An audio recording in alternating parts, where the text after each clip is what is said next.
7 de la mañana con 29 minutos, como lo habíamos adelantado, ya se encuentra con nosotros en el segmento de entrevistas Henry Cucalón, ministro de Gobierno. Muy buenos días, ministro. Muchísimas gracias por su presencia en Noticias 7. Muy buenos días con todos los televidentes. Bien, ministro, quisiéramos iniciar preguntándole lo que se ha conocido justamente la tarde y noche del día de ayer. La Corte Constitucional ha emitido ya pues del fallo o digamos de este análisis jurídico que se realiza respecto del Tratado de Libre Comercio que se pretendía firmar con Costa Rica. ¿Cómo ven ustedes entonces este nuevo fallo de la Corte? Bueno, es un requisito constitucional para que un tratado entre efectivamente en vigencia, necesita un informe vinculante de la Corte y ser ratificado por la Asamblea Nacional. Esto demuestra la apertura en general que tiene el gobierno de tratar de incorporar todo lo que es negociaciones de libre comercio con todos los países del mundo. Recordemos que tenemos suscrito uno con China. Esperemos que no tenga mayores problemas con la Corte. Vamos a lo jurídico.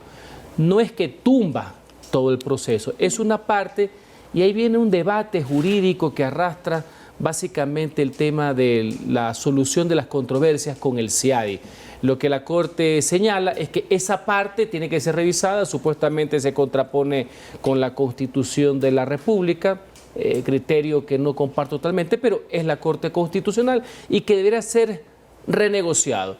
En las próximas horas, con el ministerio correspondiente, con el MIPRO, se están haciendo los análisis para presentar las contrapropuestas. Lo importante es que no va a haber tratado de libre comercio, se necesita eso, hay una muy buena relación con Costa Rica y seguiremos adelante en el tema. Haremos las observaciones necesarias, estamos en un Estado de Derecho, y avanzaremos. Solo para tenerlo claro, ministro, usted dice que en las próximas horas se hará un análisis para la contrapropuesta. Se está haciendo un análisis para Costa Rica, una reunión con Costa Rica. Se está haciendo análisis pertinentes con el Ministerio del Ramo, que es el Ministerio de Producción, entre otros estamentos gubernamentales, para ver la parte correspondiente, la inaplicabilidad que tiene, en este caso el tema del CIADI, cuál va a ser nuestra contrapropuesta, renegociar, entre otras cosas. Pero lo importante es vamos hacia adelante y es necesario que el Ecuador tenga tratados de libre comercio con la mayor cantidad de países del mundo porque eso es empleo, eso es producción, eso es bienestar. Pero ¿y con China también se va a revisar entonces para evitar que...? No, eso está suscrito. La Corte Constitucional debería analizar, esperemos que no encuentre otra diferencia, otro óbice, etcétera, y eso una vez que la Corte los apruebe, entrarán a la próxima Asamblea Nacional en los próximos meses. ¿Cuándo enviarán el tema de China, el Tratado de Libre Comercio con China, a la Corte Constitucional? Eso ya está en trámite. ¿En estas próximas semanas, tal vez? Está en trámite, sí. Lo importante es la decisión política que adoptó el Estado ecuatoriano de apertura, no ideologización alguna, que permite tener tratados con China, tener buenas relaciones con Europa, tener muy buenas relaciones con Estados Unidos. Eso es apertura, eso es progreso, eso es bienestar.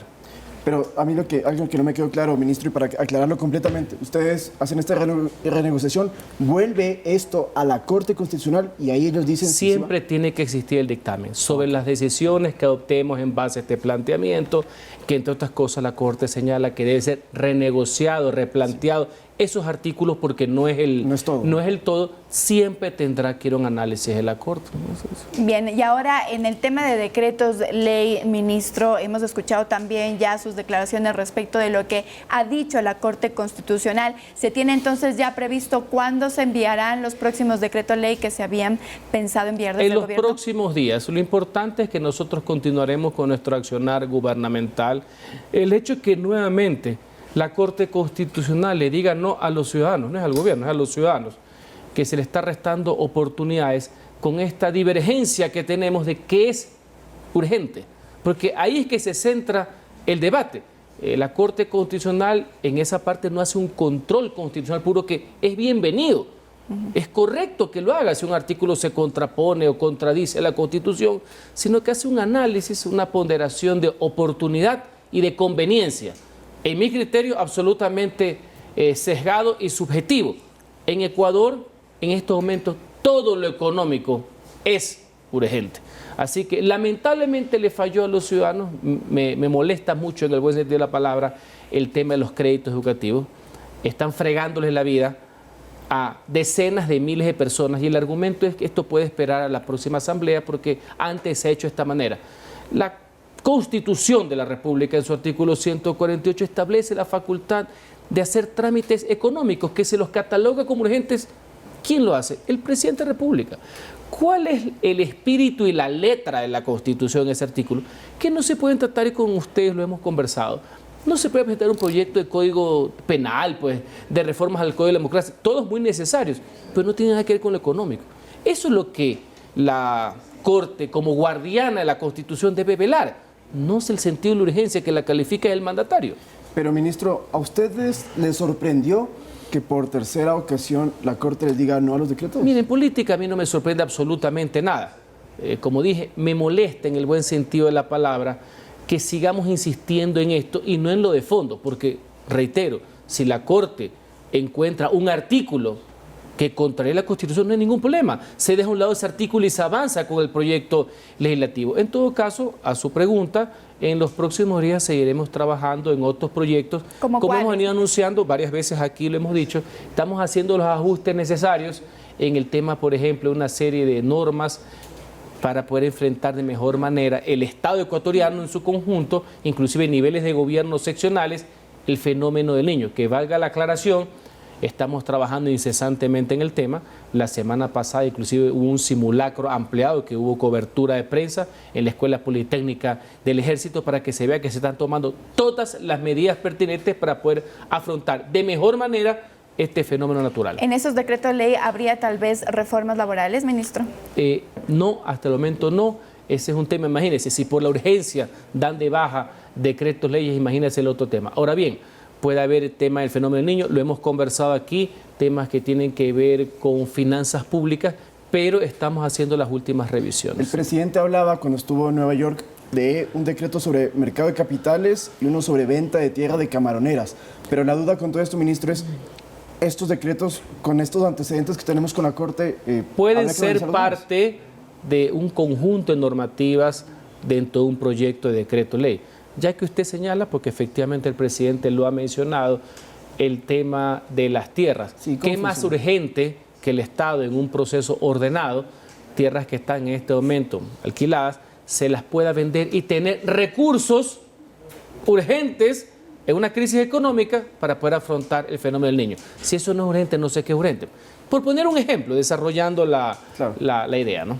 Ministro, ¿tienen tal vez ustedes un plan B? Porque había, digamos, esta posibilidad de que la Corte Constitucional negara más allá que no estoy de acuerdo con los argumentos. Que había esa posibilidad. Siempre. ¿Cuál es entonces el plan B si esto continúa así? Bueno, el plan B es que son los perjudicados, son los ciudadanos.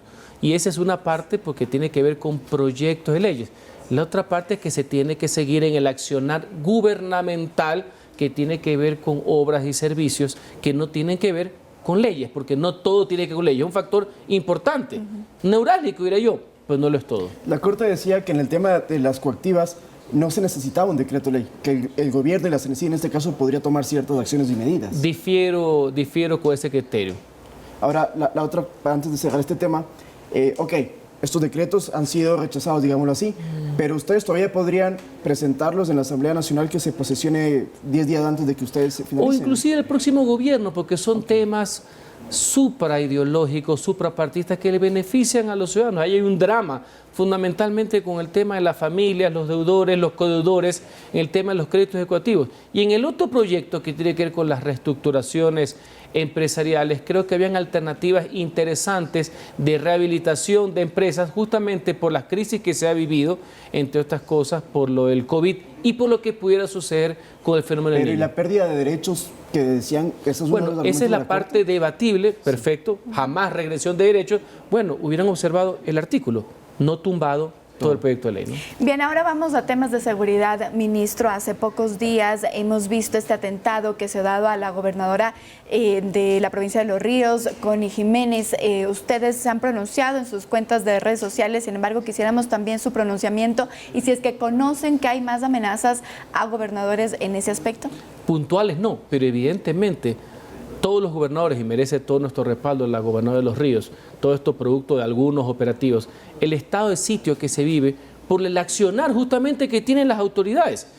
Todo eso que usted ha mencionado son las reacciones por lo que hace el gobierno para enfrentar a la delincuencia y fundamentalmente al crimen organizado. Por ejemplo, lo del día martes pasado, martes 25, fue una reacción a la entrada del gobierno nacional, de las Fuerzas Armadas, dentro de un estado de excepción y de emergencia en las cárceles, fundamentalmente en la penitenciaría litoral. Bueno, esos son parte de los riesgos, pero lo importante es que se está trabajando, se está tomando todas las medidas también de seguridad al respecto y que cuenta con todo nuestro apoyo. A los gobernadores tal vez se va a pedir o se va a solicitar al Ministerio del Interior que se dé resguardo policial. Todo eso se está coordinando y la señora gobernadora tiene resguardo policial. Ya lo tenía, ¿no? ¿Cómo se encuentra en estado de salud? No sé, usted ya ha podido conversar con Connie Jiménez, ella no se ha pronunciado. El mismo día de ayer y se encuentra trabajando. Usted dice que ya tenía resguardo policial la gobernadora, ¿tenía amenazas entonces ya? En general, ciertos funcionarios, sin amenazas o no, tienen un resguardo policial mínimo, ahora tienen una mejora. Todo eso lo ve el Ministerio del Interior, pero sí.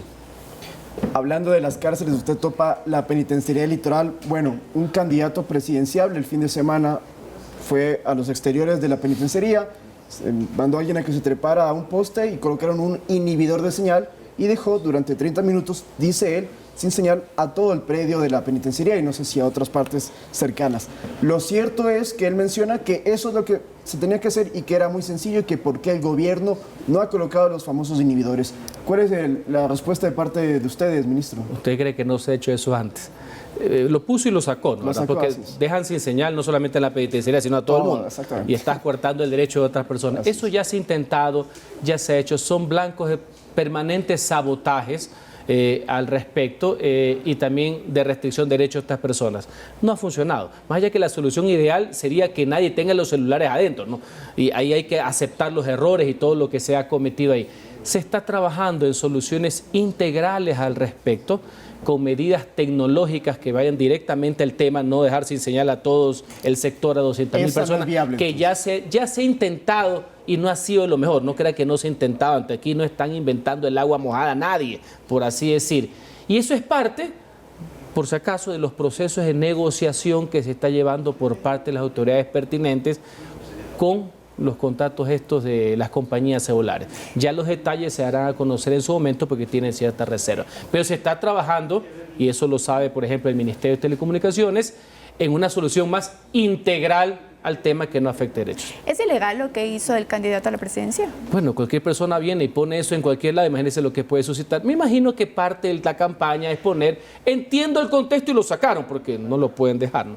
Pero ante su pregunta, porque es importante para la ciudadanía, eso ya se ha intentado antes, ya se ha tenido. Incluso en algunos sectores ya existen inhibidores que hacen que hasta las mismas autoridades a veces no tengan señal, ¿no? Sí. ¿Qué pasó, por ejemplo, con una de las autoridades, el director de la cárcel de Esmeraldas, que sale en un video en una mesa junto a uno de los miembros de este grupo de delincuencia organizada que operan allá, una especie de, ok, vamos a sumarnos a este pedido de paz? Y ha habido muchas críticas de por qué el director de la cárcel y el gobierno mismo ha dicho, no estamos pactando con ellos, pero un funcionario del SNAI se sienta con ellos. ¿Ha habido algún tema de alguna acción de parte de ustedes, algún pedido? Sin autorización alguna, porque el gobierno nacional no ha pactado ni pacta con bandas criminales. Así que ese señor está a disposición de las autoridades nacionales del SNAI. Bien, y ahora para finalizar ya, ministro, ¿cambio de gabinete se avecina tal vez? No que yo sepa. Más allá que siempre es una posibilidad, porque más allá del cambio de gabinete, cualquier funcionario, cualquier ministro puede salir. Son funcionarios de libre remoción del presidente de la República, pero que yo conozca el día de hoy no. Ahora, sí quisiera también aprovechar un tema, ministro. Hay unos colegas periodistas nuestros que anunciaron hace unas semanas que debían salir del país porque había amenazas, pero ellos apuntan directamente al presidente Guillermo Lasso. ¿Apuntar? Ellos dicen. Yo lo que he leído, es por culpa es en general el gobierno. Yo no creo que haya una acusación ellos personal. mencionan al presidente Lasso. No lo he escuchado. ¿Qué puede decir usted sobre eso, ministro? Yo rechazo, pues absolutamente, como puede ser. Yo entiendo más que nadie, y mi solidaridad, a nadie le debería pasar, nadie debe tener amenazas. Y obviamente la seguridad de todos los ecuatorianos es responsabilidad de los gobiernos, del Estado, por supuesto, sin duda alguna. Y hay que precautelarlos y ayudar eso ahí.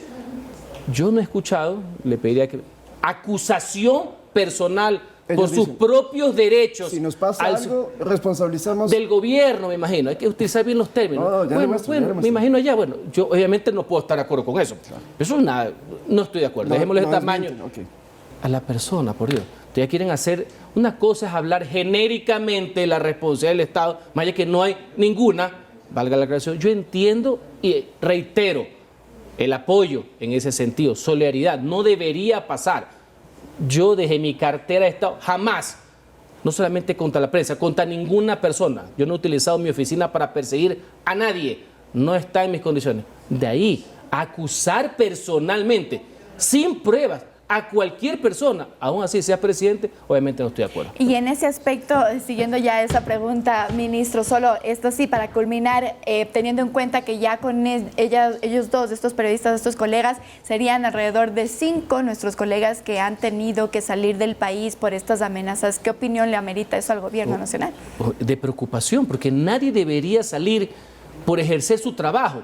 No solamente un periodista, cualquier persona. Obviamente que hay una preocupación al respecto. Yo lo que estoy deslindando es alguna responsabilidad individual de algún funcionario de gobierno. Una cosa es hablar en genérico, etcétera. Hay una responsabilidad por salvaguardar la vida de todos los ecuatorianos, incluyendo periodistas, incluyendo profesionales de la comunicación. Por supuesto, a quien reitero mi solidaridad ante la situación que está viviendo ellos o cualquiera en la misma situación. Bien, ministro, muchísimas gracias por su presencia aquí en Noticias 7.